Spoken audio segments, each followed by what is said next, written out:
하나님 아버지 감사합니다. 오늘도 저희를 지켜주시고 주님 전으로 나올 수 있게 하시니 감사를 드립니다.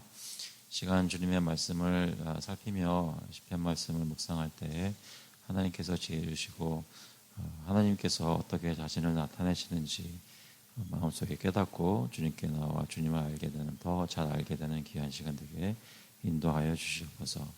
감사드리면서 예수 그리스도의 이름으로 기도합나이다. 아멘. 오늘 보시는 말씀은 시편 19편 말씀입니다. 시편 19편 말씀 여러분 핸드아웃에 프린트되어 있는데요. 시편 19편 1절부터 14절까지 말씀인데요. 한 절씩 교독하겠습니다.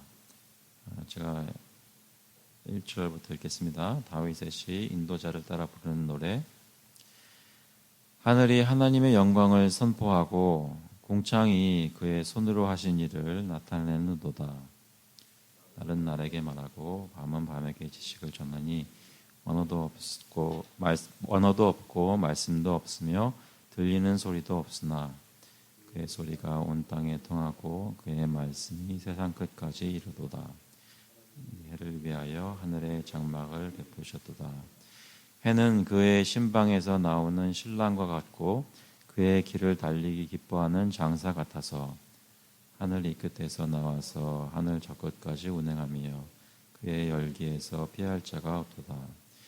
여호와의 율법은 완전하여 영혼을 소성시키며 여호와의 증거는 확실하여 우둔한 자를 지혜롭게 하며 그는 정직하여 마음을 기쁘게 하고 여호와의 계명은 순결하여 눈을 밝게 하시도다. 여호와를 경외하는 도는 정결하여 영원까지 이르고 여호와의 법도 진실하여 다 의로우니 금 곧 많은 순금보다 더 사모할 것이며 꿀과 송이꿀보다 더 달도다.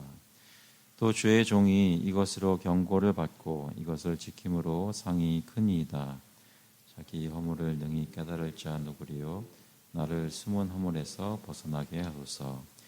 또 주의 종에게 고의로 죄를 짓지 말게 하사 그 죄가 나를 교정하지 못하게 하소서. 그리하면 내가 정직하여 큰 죄가에서 벗어나겠나이다. 나의 반석이시요 나의 구속자이신 여호와여, 내 입의 말과 마음의 묵상이 주님께 연락되기를 원하나이다. 네, 오늘 시편 19편 말씀인데요. 아마 여러분 잘 아시는 시편일 겁니다. 유명한 시편인데 사실 학자들도 그렇게 얘기를 합니다. 이것이 대표적인 시편 중에 대표적인 시 중에 하나인데 배경 적어드린 것을 보시면 히브리어로 보면 그 히브리어의 언어의 아름다움을 가장 잘 나타내는 그런 시 중에 하나라고 합니다. 그래서 C.S. 루이스, 여러분 잘 아시는 C.S. 루이스는 뭐라고 얘기를 하냐면 이 시편 19편을 자기가 생각할 때는 시편에서 가장 뛰어난 시요 세상에서 가장 뛰어난 노래 중 하나이다 라고 얘기를 했습니다. 아시다시피 C.S. 루이스는 영문학자인데요. 문학자가 시적으로 봤을 때 가장 뛰어난 시라고 하니까 저희가 이 시편의 그 원어로 만약에 저희가 읽었다면 그러면 어떤 것들을 그 시적인 부분들을 많이 느낄 수 있지 않았을까 싶습니다. 하지만 번역이 되어 있지만도 저희가 읽어보면 그렇게 길지 않은데도 뭔가 구조가 눈에 보이고 또 운율이 따르는 것을 볼 수 있는데 오늘은 그 1절부터 6절 하늘이 선포하는 하나님의 영광, 7절부터 11절 여호와의 율법, 12절부터 13절 죄를 깨달음, 그리고 14절 나의 반석이신 여호와, 이것을 네 문단으로 나눠서 보려고 합니다. 그 본문에 다시 한번 보시면 거기 나눠드린 것은 네 문단보다 조금 더 드렸지만 크기에는 네 문단으로 보려고 하는데요.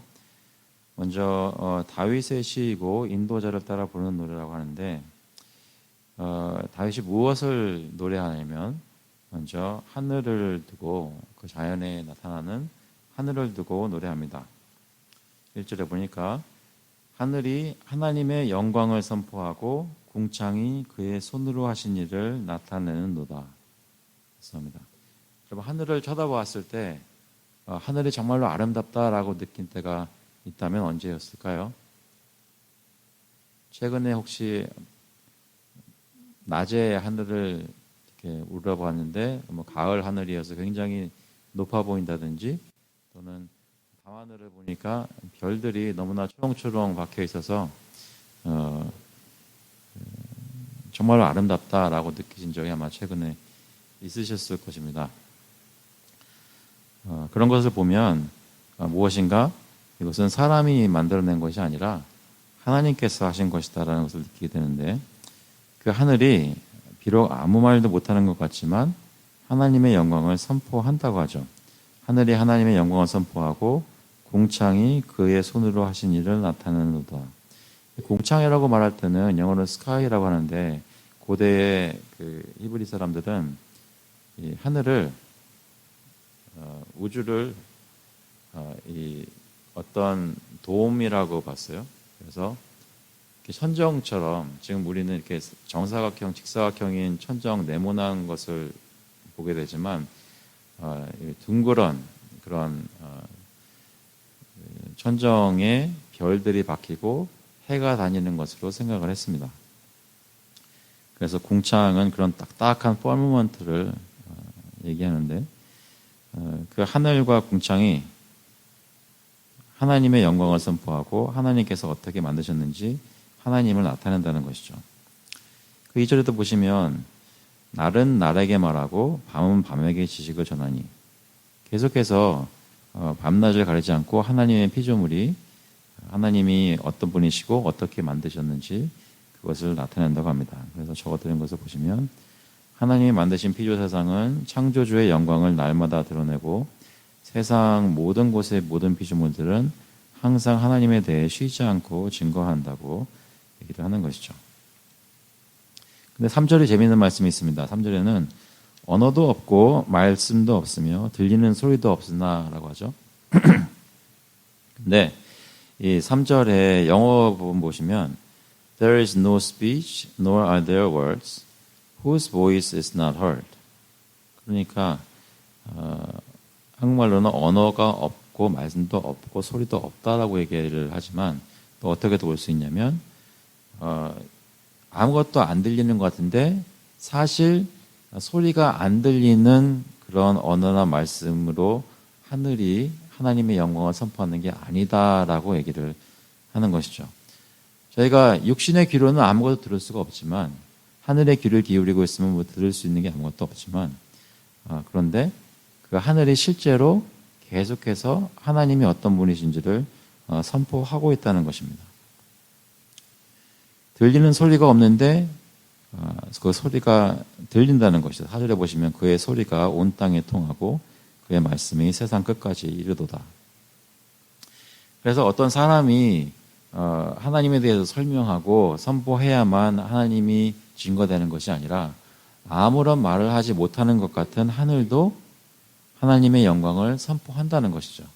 그것은 하늘이 어떻게 만들어졌는지 그 자체를 보여주면서 하나님이 얼마나 위대하신 분이시고 크신 분이시고 영광스러운 분이신지를 증거하는 것입니다.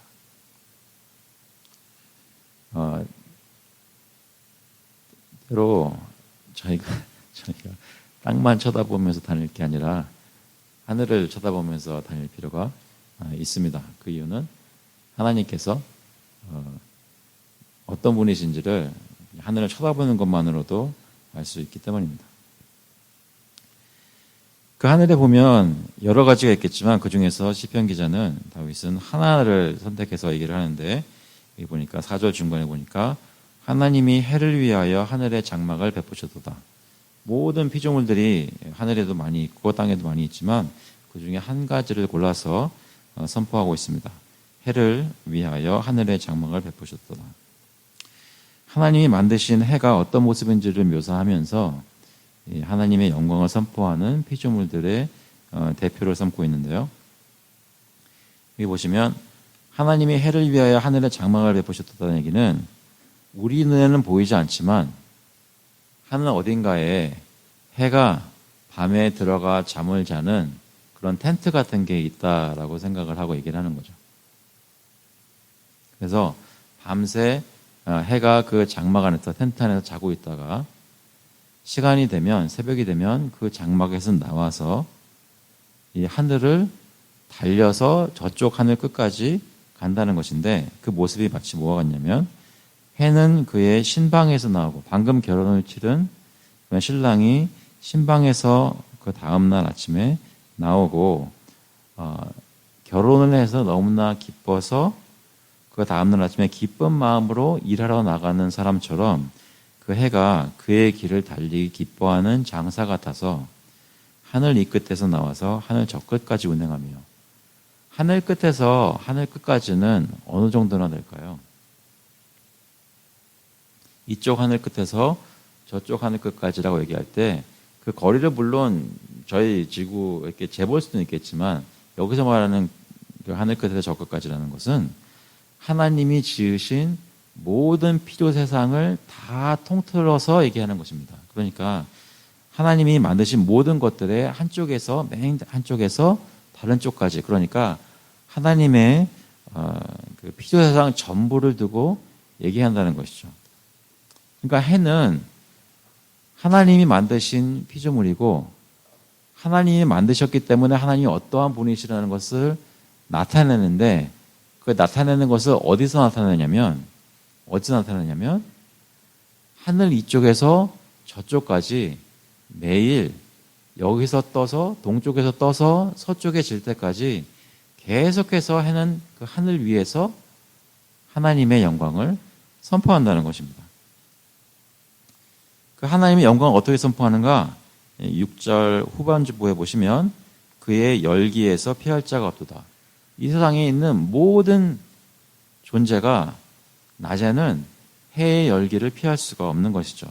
다시 말해 하나님의 영광에 대한 증거를 이 세상에 있는 모든 피조물들이 하나도 그 하나님의 영광에 대한 증거를 피할 수 없다는 것입니다.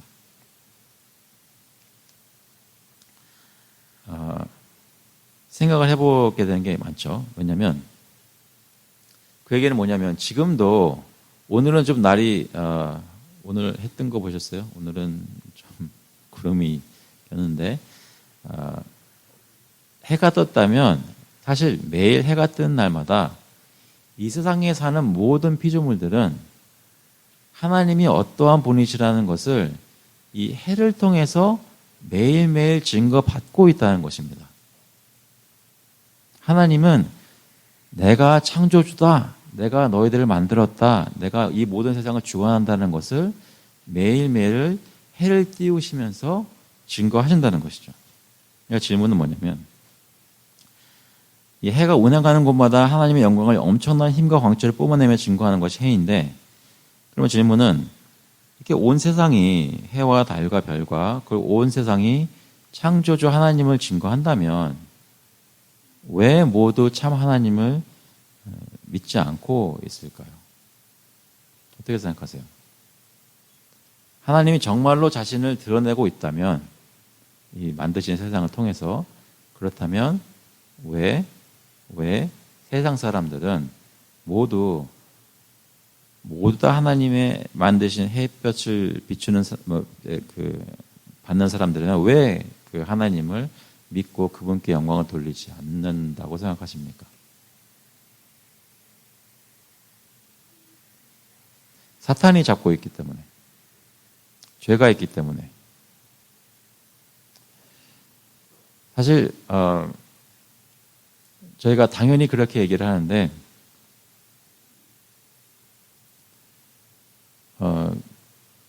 그것이 굉장히 정상이 아니라는 것을 제가 하도 늘 겪다 보니까 당연히 저 사람은 교회 안 나온 사람이고 예수 믿지 않는 사람이지라고 그냥 무심코 생각 속에서 비껴가는 것 같아요. 왜냐하면 여기서 말하고 싶은 것은 시편 기자가 말하고 싶은 것은 사실 모든 피조물들은 그렇게 하나님을 부인할 수 없는 것이 정상이다라고 얘기를 하고 있는 거죠. 사실 그 대학생들 중에 이제 생물학 쪽을 공부하는 사람들이 있습니다. 그 사람들 얘기를 들어보면 바이올로지 같은 거를 공부하면 할수록 사실 진짜로 신기하대요. 굉장히 신기하대요. 이게 그 세포 하나가 그 속에서 일어나는 모든 일들이 진짜 어떤 엄청나게 뛰어난 마스터가 고안해내서 공장을 돌리는 것 같은 그런 것들을 이 생물학자들이 발견하는데, 놀랍게도 그런 하나님이 어떻게 지으셨는지를 더 많이 찬란하게 그것을 보는 사람일수록 더 그것이 하나님이 아니라 어떤 다른 의지 또는 다른 힘에 의해서 이렇게 또는 우연에 의해서 생겨났다고 굳이 하나님을 부인한다는 것이죠. 한 번은 제가 대학교 때 잠시 의사가 될까? 그래가지고 생물학을 3학년 때 들었던 적이 있습니다. 근데 이제 공부를 굉장히 많이 하는, 그냥 알아서 자기가 해야 되고 막 이렇게 첫 시험 봐야 되고 그런 거였는데 건의함이 있더라고요. 근데 거기다가 한 번은 적어냈어요. 학교에서 생물학을 가르치는데 진화론은 가르치면서 왜 창조론은 가르치지 않습니까? 라고 한번 이렇게 적어가지고 내봤어요. 그때는 약간 조금 순진했던 것 같아요. 그러면 건의함을 다 교수님들이 건의함을 종이를 다 읽어보고 어떤 학과에 반영한다고 생각했는지 그렇게 한번 물어봤거든요. 근데 아무런 답이 전혀 오히려 공부를 하면 할수록 거기서는 계속 진화론은 이미 증명이 된 것이, 이론이라고 사람들이 말하지만 이미 증명이 된 과학적인 사실이고 토대라고 설명을 하더라고요. 근데 그게 모든 사람들이, 예수 믿지 않는 사람 다 그렇겠지만, 하나님을 믿어라라고 종교적으로 하나님이 요구하시는 것을 싫어요라고 부인하는 사람의 태도가 나오는 모습으로 그것을 하나님 부인하며 다른 것으로 설명을 합니다. 그러니까 종교적인 모습으로 그것을 부인한다는 것이죠. 하나님, 왜냐하면 계속해서 사람은 하나님이 하늘을 통해서, 해를 통해서, 달과 별을 통해서 자신이 어떤 분이 증거를 하고 있기 때문에 각 사람마다 있는 죄가 그들로 하여금 하나님을 일부러 부인하게 만드는 모습으로 살게 한다는 것이죠. 그래서 온 세상의 창조주 하나님을 증거한다면 왜 모두 참 하나님을 믿고 있지 않은가? 그들의 마음속에 죄가 있어서 사단이 유혹하고 죄가 있어서 하나님을 믿고 있지 않은 것입니다. 만약 그런 것이 없었다면 다 하나님을 믿는 것이 마땅하다는 것이죠. 그래서 아무 말도 못하는 것 같은 피조 세상을 볼 때, 하늘을 볼 때, 해를 볼 때 하나님의 영광을 드러내고 있다라는 것을 여기 적어드린 말은 일반 계시입니다. 일반적으로 하나님이 자신을 계시한다고 해가지고 일반 계시라고 합니다. 자연 계시 또는 일반 계시라고 하는데요. 다윗은 그것을 보면서 하나님을 찬양하고 있습니다. 하나님 영광스러운 분이시다. 두 번째 보시면 7절부터 11절까지 말씀 보시면, 그 전까지는 하늘에 대해서 얘기를 했다면 7절부터는 하나님의 말씀에 대해서 말씀을 합니다. 7절에 보시면 여호와의 율법은 완전하여 영혼을 소성시키며 여호와의 증거는 확실하여 우둔한 자를 지혜롭게 하며 여호와의 교훈은 정직하여 마음을 기쁘게 하고 여호와의 계명은 순결하여 눈을 밝게 하시도다. 여기 여호와의 율법, 증거, 교훈, 계명, 이 모든 것은 다 하나님이 자기 백성에게 주신 그 율법, 이 구약 시대에 하나님이 모세를 통해서 주셨던 하나님의 율법 또는 하나님의 말씀을 두고 얘기합니다. 그러니까 그 하나의 말씀, 성경을 두고 다른 말로 이렇게 표현한 것이죠. 여러 가지 방법으로 표현한 것인데, 그 전에는 일반적으로 아무 말이 없는 그런 하나님 만드신 피조물들이 하나님을 계시했다면, 실제부터는 하나님이 직접 말씀을 하셔서 특별히 자기 백성에게 계시하신 특별 계시를 가지고 하나님의 영광을 드러냅니다. 그런데 하나님의 율법, 증거, 교훈, 계명, 하나님의 말씀은 그 1절부터 6절까지 나오는 일반 계시보다 하나님의 영광을 드러냄에 있어서 훨씬 더 뛰어나게 잘 드러냅니다. 그러니까 일반 계시가 너무나 중요하고 필요하지만 일반 계시로는 알 수 없는 것들을 특별 계시, 하나님의 말씀이 드러내어서 우리로 알게 하신다는 것이죠. 여기 보시면 7절, 8절에 보시면 하나님의 말씀이 어떻다라고 얘기를 하면서 그것이 끼치는 유익에 대해서 얘기하고 있는데요. 하나님의 말씀은 어떻다고 얘기합니까? 율법은 완전하고 확실하고 정직하고 순결하다고 얘기를 하는데, 그런데 그것이 우리에게 듣는 사람에게 어떤 영향을 미치고 변화를 일으키는 것입니다. 여기 보시면 영혼을 소성시키며 우둔한 자를 지혜롭게 하며 마음을 기쁘게 하고 눈을 밝게 하시도다. 여러 가지 다른 표현으로 설명되어 있지만 공통적으로 무엇이에요? 아무것도 모르던 사람이 그냥 하나님이 없는 줄 알고 살던 사람이 하나님의 특별 계신 말씀을 들으면서 마음이 깨지면서 하나님을 알게 되고 영혼이 살아나는, 그러니까 모르던 사람이 알게 되는, 하나님의 백성이 아니던 자가 하나님의 백성으로 주님을 섬기게 되는 모습으로 회심하고 중생하고 변화한다는 것이죠.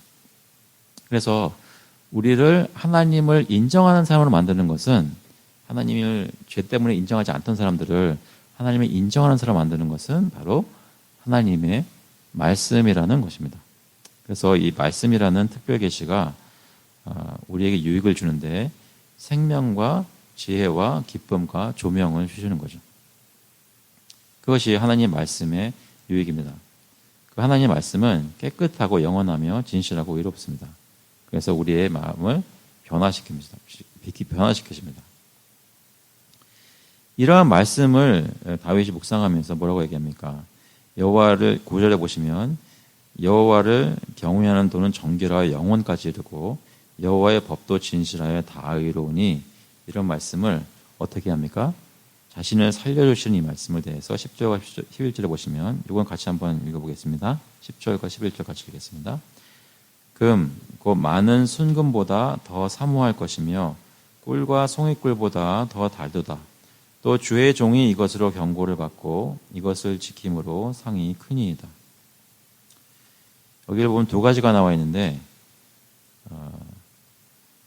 많은 순금보다 더 사모할 것이며, 말씀에 대한 사랑이 나타나 있고, 주의 종이 이것으로 경고를 받고, 이 말씀에 대해서 두렵고 떨리는 마음으로 경외하는 마음이 나타나 있습니다. 그러니까 하나님의 말씀은 하나님의 백성에게 사랑의 대상이고 훈계의 스승입니다. 하나님의 말씀이 우리를 살리시고 하나님을 알게 했기 때문에 너무나 사모하는 동시에 우리가 하나님을 따라가기에 아직도 부족한 부분이 많은 것을 이 말씀이 우리의 마음을 헤집고 드러내어서 증거하시고 또 우리를 교훈하신다는 것이죠. 그래서 하나님의 말씀의 특별 계시는 피조물의 일반 계시보다 다르고 뛰어난데, 어떻게 다르고 뛰어난가? 하나님의 말씀에 계시하는 내용과 일반 계시보다 계시하고 비교해 봤을 때 무엇이 다르다고 생각하십니까? 일단은 저 꽃을 보면은 꽃에서 소리가 나나요?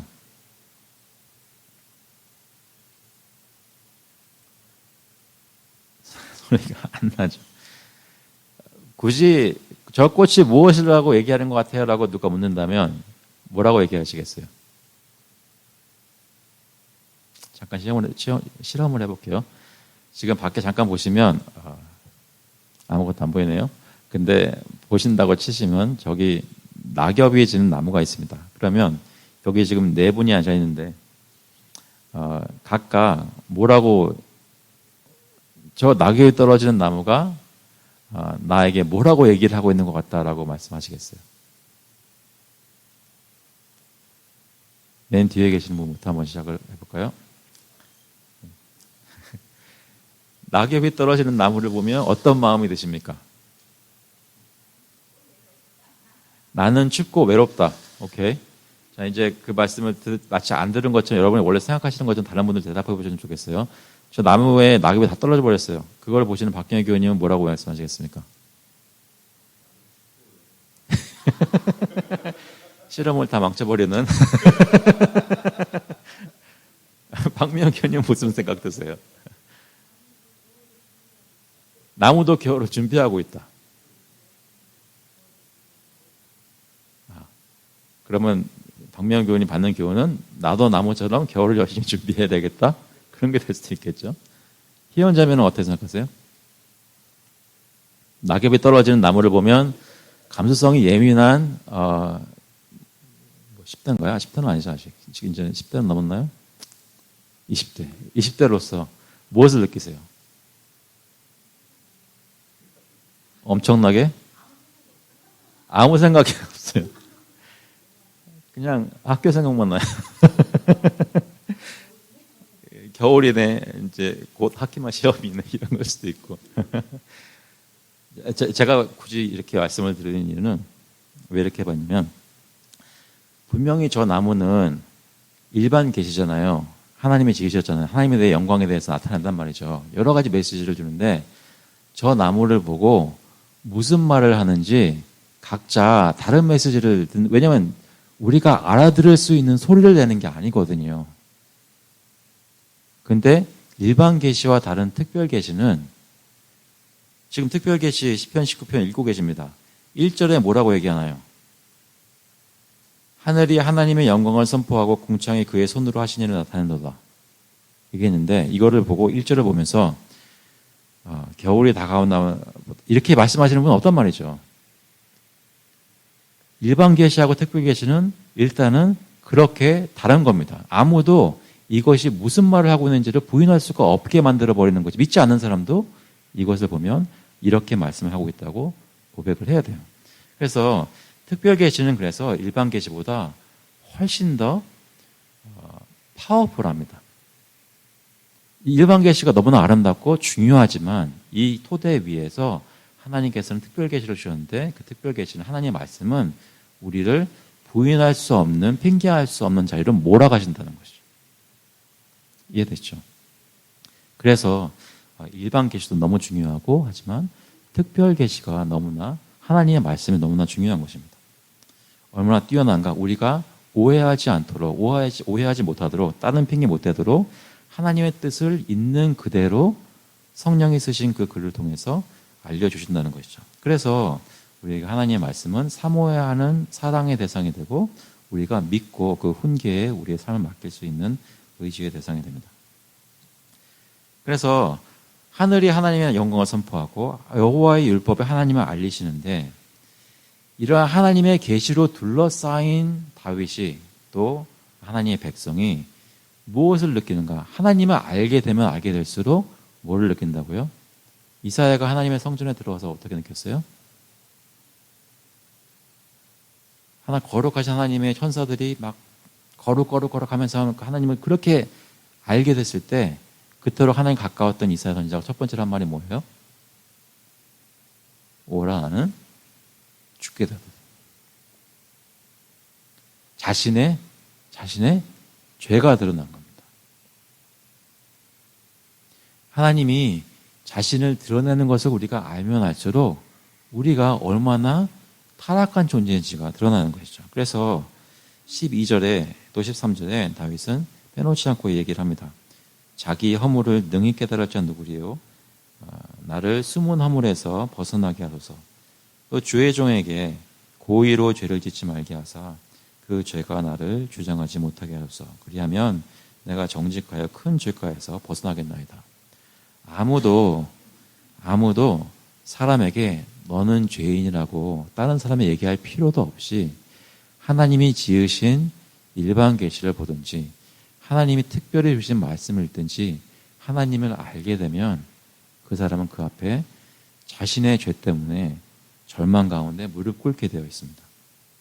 그래서 그 허물과 그 숨은 허물, 고의로 짓는 죄 이런 것들에 대해 다윗은 하나님께 간구하죠. 하나님, 누가 자기 허물을 능히 깨달을 수 있겠습니까?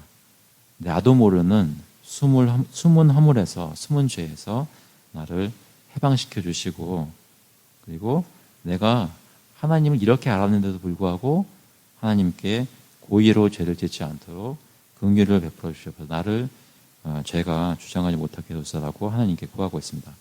하나님께서 내게 그렇게 은혜를 베풀어 주시면 그러면 큰 죄가에서 내가 벗어나겠나이다.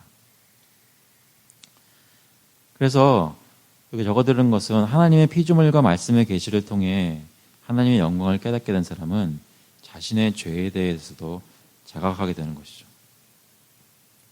여러분 주중에 말씀을 읽고 묵상하거나 또는 주일에 교회에 나와서 예배를 드릴 때 말씀을 들을 때 이렇게 물론 그 말씀에서 정확하게 얘기하고 있는 것 때문에 그럴 수도 있지만 그 말씀을 듣고 있는데 하나님을 알아가고 있는데 하나님의 찬란한 모습을 알아가고 있는데 그런데 왠지 나도 모르게 나의 초라한 모습이 들어가고 나의 죄악이 드러나는 것을 느끼신 적은 없으신가요?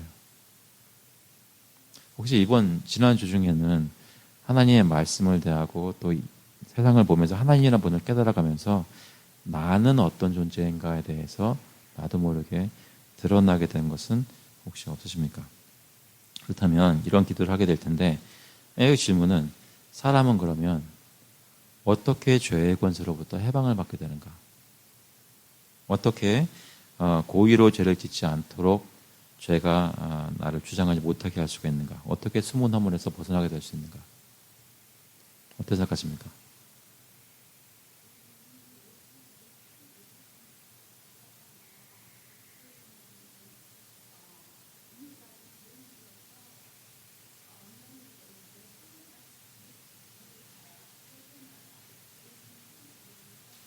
그렇죠. 저에게는 복음이 있죠. 예수 그리스도께서 우리를 위해 십자가 달려 죽으시고 피를 흘려 주셨기 때문에 그분이 나의 죄 문제를 해결하시고 죄로부터 해방해 시켜 주셨다라는 것을 저희가 믿습니다. 방금 말씀하신 대로 그럼에도 그걸 믿음에도 불구하고 매일매일 죄를 경험하는 우리가 그때마다 죄를 짓고 깨달을 때마다 예수 그리스도를 붙잡게 되는데 한 가지 이게 나중에 또 얘기가 나오지만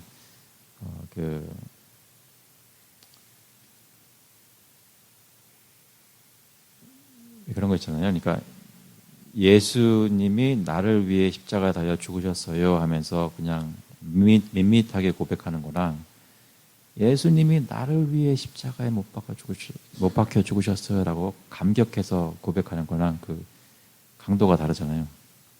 그런데 저희가 원하는 것은 매 순간마다 정말로 저희가 간절하게 주님을 붙잡고 또 감사한 마음에 충만하고 그런 은혜 가운데 충만해서 살기를 원한다면 한 가지 저희가 생각해 봐야 될 것은 뭐냐면 저희가 하나님이 어떤 분이신지 일반 계시와 특별 계시를 통해 더 깊이 알면 알수록 우리 죄에 대해서 더 깊이 깨닫게 되고 그 죄로부터 해방을 시켜주시는 예수 그리스도의 은혜가 얼마나 큰지를 알 수 있게 됩니다. 그래서 이 시편 기자에 따르면 첫 번째 스텝은 일단 아까 말씀드린 대로 밤에 혹시 문 밖에 나서면 하늘을 쳐다보는 겁니다. 그리고 하나님에 대해서 묵상을 보는 거죠. 낮에 일을 하고 있다면 그냥 막 내가 하는 거, 공부하는 거, 일하는 거 이런 거에 그냥 매여서 사는 것이 아니라 잠깐 멈춰서서 내 자신을 바라보고 내 주위에 있는 환경들을 바라보면서 이것을 지으신 하나님을 생각하는 겁니다. 하나님을 알면 알수록 하나님의 계시를 깨달으면 깨달을수록 저희가 우리의 죄도 더 깊이 깨닫게 되고 또 우리를 구원하신 그리스도의 은혜도 더 깨닫게 됩니다. 그래서 여기 시편 기자는 마지막 14절에 이렇게 얘기합니다. 14절 같이 한번 읽어보겠습니다. 나의 반석이시요 나의 구속자이신 여호와여 내 입의 말과 마음의 묵상이 주님 앞에 연락되기를 원하나이다. 나의 반석이시요 나의 구속자이신 여호와여 이것은 사실은 그 찬양곡도 있죠. Let the words of my mouth. 저희 중고등부 학생들이 이제 금요일 날 예전에 맨 처음에 모임을 가졌을 때 늘 그 선생님이 찬양 시간을 이제 마무리하면서 이 노래를 불렀었는데 아마 희한자매는 기억을 할 겁니다. Let the words of my mouth and the meditations of my heart. 이 노래를 늘 부르곤 했었는데요. 하나님의 계시를 깨닫고 자신의 죄가 씻어진 사람은 하나님의 기뻐하시는 삶, 하나님과 교제하는 삶을 살기를 원합니다. 그러니까 하나님이 어떤 분인지를 알게 되고 자신의 죄가 해결된 사람은 감사함으로 주님께 더 나아가서 주님과 교제하기를 원하고, 자신이 하는 모든 말과 행동이 하나님께 드려질 만한, 연락되어질 만한 것이기를 구하는 것이죠. 그래서 내 입의 말과 마음의 묵상이 주님 앞에 연락되기를 원하나이다. 언약의 하나님을 의지하며 자신이 그가 구원하시는 은혜를 맛본 사람임을 증거하며 삽니다. 이전에는 일반 계시와 특별 계시, 하늘과 성경이 하나님을 증거했다면 이제는 그것을 경험한 내가 하나님이 어떤 분인지를 증거하기를 원한다는 것이죠. 그래서 질문은, 그러면 지금 우리가 생각할 때 하나님이 받으시는 말과 묵상은 무엇이라고 생각하십니까? 어떤 것이 여호와께 연락될 만한 말과 행동일까요?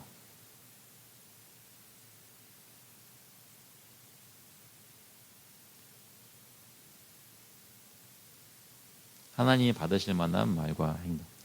어떤 분들 기도하실 때, 이제 대표 기도 하실 때요, 그 수식어가 좀 많이 붙잖아요. 진지한 마음으로 하시는 겁니다.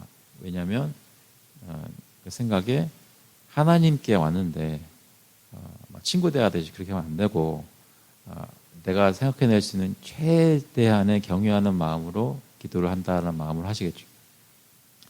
하나님께 연락될 만한 그러한 말과 행동은 무엇일까요? 어떻게 생각하세요?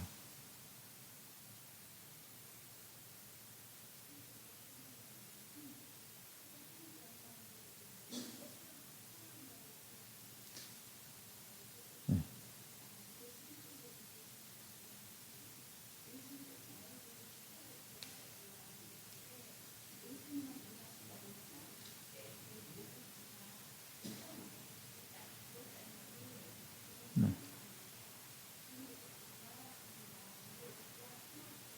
네.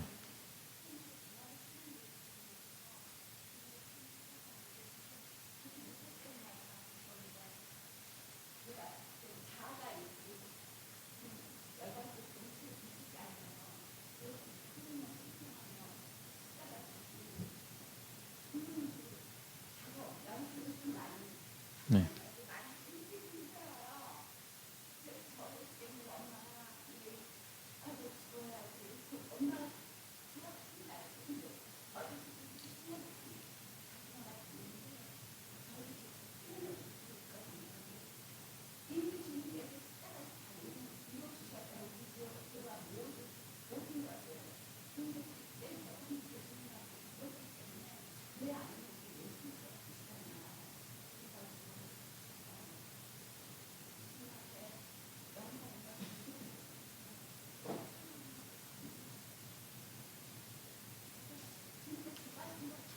네. 네. 하나님을, 예수님을 의지하는 마음으로 제가 믿고 있는 교리적인 것들 그냥 머릿속으로 담아두는 것이 아니라 실제로 고백하고 선포하는 거죠.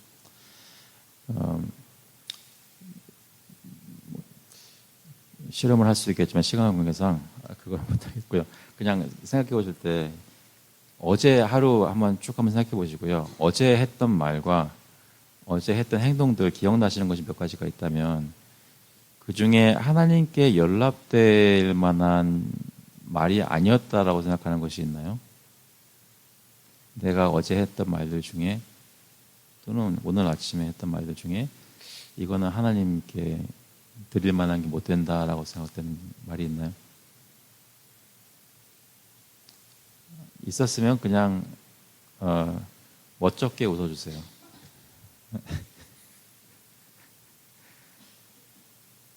혹시 부족하지만 어제 했던 말들 중에서나 오늘 가졌던 생각 중에 하나님이 이것은 받으시겠다라고 생각되는 것이 혹시 있나요? 부족하지만 정말로 난 진심으로 하나님께 이런 생각을 가지고 이런 말씀으로 이렇게 찬양을 올렸다는 그런 것이 있으십니까?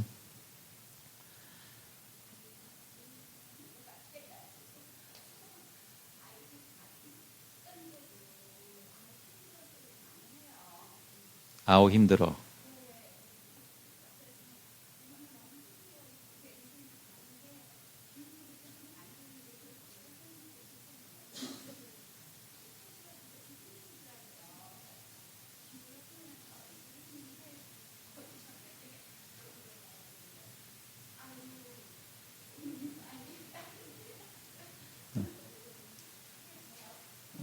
소위 말하는 앓는 소리인가요?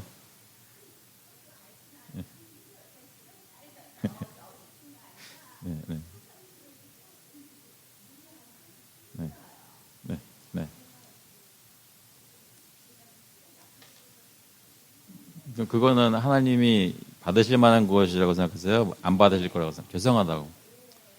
죄송한 건 죄송한 건데 하나님께 드릴 만한 것이라고 생각하십니까? 아닙니까?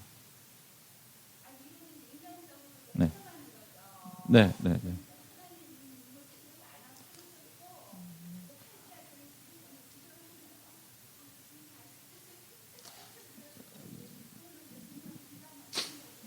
사실 그게 질문이에요. 그러니까 하나님께서 받으시는 말과 묵상은 무엇인가? 하나님이 기뻐하시는, 우리는 다 하나님 기뻐하시는 삶을 살고 싶은 거잖아요.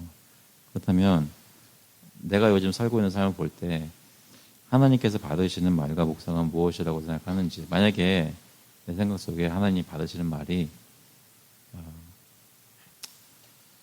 푸념이나 또는 뭐 이렇게 힘들어하는 소리보다 하나님 사랑합니다라든지 하나님 감사합니다라든지 하나님 내가 이겨낼 수 있게 도와주세요라든지 그런 말들을 하나님께서 받으신다고 생각하시면, 그러면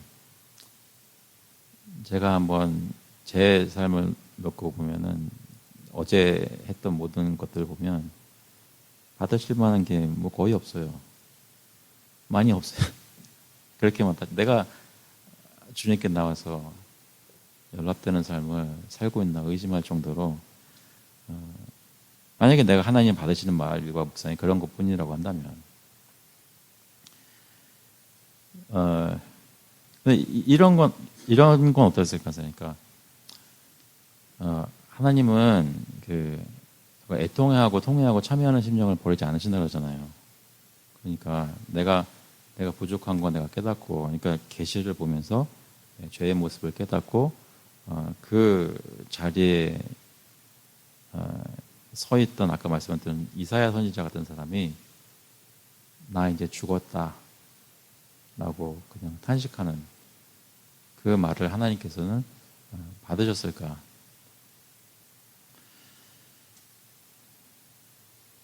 하나님이 나를 들으시고 살피시고 인정하시고 받아주시는 그러한 나의 묵상과 나의 행동은 어떤 것이 되어야 한다고 생각하십니까? 각자마다 답이 다를 수 있겠지만 그 생각 가지고 한 복음을 보시면 예수 그리스도께서는 하나님을 증거하셨습니다. 마지막 날에 옛적에 여러 선지자로 말씀하셨던 하나님께서 마지막 날에 자기 아들을 통해서 말씀하셨습니다. 예수 그리스도께서 우리를 죄의 권세에서 해방시키십니다. 그리고 예수 그리스도를 통해서 하나님을 알게 되고 그와 교제하게 됩니다. 이것만 찾아볼게요. 요한일서 1장 보시면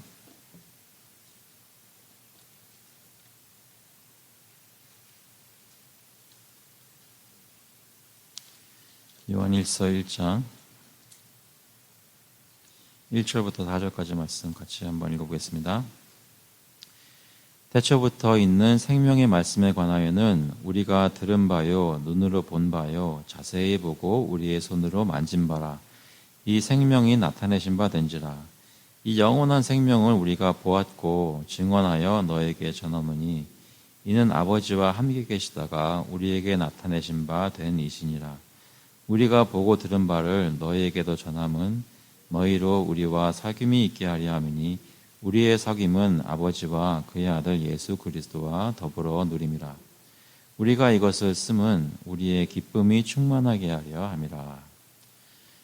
이 보시면 여러 가지 얘기를 할 수 있겠지만 여기 요한 사도가 정말로 부각해서 얘기하는 것은, 강조해서 얘기하는 것은 우리는 봤다라는 것이죠. 누굴 봤나요? 요한 사도는 예수님을 봤어요. 근데 예수님이 어떤 예수님을 본 거냐면 하나님을 보여주는 예수님을 본 거예요. 태초부터는 생명의 말씀, 하나님과 함께 계셨던 하나님을, 눈으로 볼 수 없었던 하나님을 이 예수님을 통해서 보고, 자세히 보고 손으로 만진 바가 됐어요. 그 얘기는 우리가 살면서 하나님의 계시받는 것을 진짜로 이 사도들은 예수님이라는 그 펄슨을 통해서 완벽하게 계시를 받은 것입니다. 그런데 그 계시를 받은 사람들이 지금 이 사람이 이 글을 쓰고 있어요. 그 목적은 뭐예요? 보면 우리가 보고 들은 바를 너에게도 전함은 너희로 우리와 사귐이 있게 하려 함이니 우리의 사귐은 아버지와 그의 아들 예수 그리스도와 더불어 누림이라. 하나님이 자신을 알려주신 이유는 우리로 하여금 예수 그리스도를 보고 하나님을 알게 하셔서 하나님이 우리와 시간을 보내시고 교제하시고 우리의 말을 하나님이 기뻐 들으시고 하나님의 말씀 우리가 사모하고 듣기를 원하는 이런 정말 쉽게 말하면 좋은 시간 보내기를 원하신다는 거죠. 우리랑 지내시기를 원하신다는 것입니다. 그것이 하나님의 계시의 목적이었습니다. 그것이 예수 그리스도께서 십자가에 달려 죽으신 이유였다는 것이죠. 그래서 죄인이 죄 씻음 받고 하나님과 사귀게 하려고. 그래서 우리의 모든 신앙 고백이 시편 19편 14절에 나오는 나의 반석이신 여호와, 나의 구속자신 여호와여, 내 말과 마음의 묵상이 주님 앞에 연락되기를 원하나이다. 내가 주님과 교제하기를 간절히 원합니다. 라는 그런 고백이 될 수 있기를 간절히 바랍니다. 그것이 저희 오늘 예배로 들어가는 동기가 목적이 되고 또 예배를 지난 후에 우리의 고백이 될 수 있기를 간절히 구하고요. 무엇보다도 혼자서 예배 드리는 게 아닌데 오늘 아마 집에서 혼자 예배를 드리시는 분들도 있겠지만 오늘 오셨으면 하나님과 교제를 누리면서 그 하나님과의 교제 때문에 서로와 사귈 수 있는 그런 예배 시간 중에 서로와 교제할 수 있는 그런 예배가 될 수 있기를 간절히 소원합니다. 같이 한번 기도하시겠습니다. 하나님 아버지, 요즘은 우리가 하나님과 어떻게 교제하고 있는지 다시 한번 돌아봅니다. 정말로 여기서 얘기하는 하나님과의 사귐이 있는지, 나는 요즘 하나님이 나의 말과 행동을 어떻게 받고 계신지, 어떻게 생각하시는지, 나의 삶은 요즘 하나님께 연락될 만한 것인지, 그런 고민과 고국리를 하면서 하는 삶인지 돌아봅니다. 하나님, 저희가 예수 그리스도를 믿고 천국에 가는 그러한 어떤 티켓을 받은 사람으로서 정체성을 삼는 것이 아니라 매일매일 하나님과 사귀며 교제하며 주님을 누리고 기뻐하는 살아있는 신앙생활을 할 수 있도록 주님께서 인도하여 주셔서, 특별히 저희의 삶이 힘들 때, 몸이 아프거나 또는 마음이 어렵거나 여러 가지 상황이 정말로 우리를 낙담하게 할 때, 그때일수록 하나님께서 우리와 가까이 계시고 주님은 그리스도를 통해 우리와 진정으로 사귀기를 원하신다는 것을 깨닫는 그런 하루하루가 되고, 특별히 오늘 주일이 될 수 있도록, 예배가 될 수 있도록 인도하여 주시옵소서. 감사드리면서 예수 그리스도의 이름으로 기도합나이다. 아멘. 감사합니다. 11시에 예배드리겠습니다.